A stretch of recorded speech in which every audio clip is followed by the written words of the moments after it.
মালাকুল মউত আল্লাহকে প্রশ্ন করছিলেন, দায়িত্ব তো দিছেন, পুরা করতে হবে, কোনো দ্বিমত নাই। কিন্তু মনে ভাবে মানুষ সারাদিন আমার নামের চর্চা করবে, খালি বলবে এই লোকটার কোনো কাজ নাই, শুধু সারাদিন গাজীপুরে ঘুরতে থাকে, যাকে মনে চায় তাকে উঠায় নিতে থাকে, সারাদিন আমার আলোচনা করবে, মানুষের মুখে মুখে থাকবে।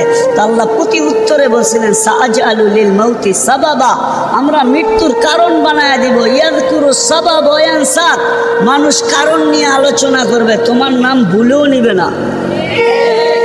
এখন নাম নিতেছে ডেঙ্গু, কয়েকদিন আগে নাম নিছে করোনা, কখনো নাম নেয় স্ট্রোক করছে, কখনো নাম নেয় এটা সেটা, ঠিক না?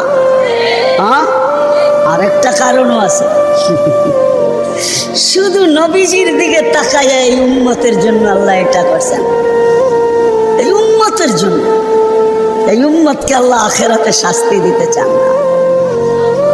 হায় হায়, উম্মত যদি নবী চিনত। আয়সা পড়ছি অবেলা, তো হাতে সময়ও নাই, আর হইল ওয়াজ মাহফিল, অন্য কিছু হইলে হয়তো ওইদিকে চলে যেতাম। নবীজি শুনানের সময় আমার কাছে এখন নাই।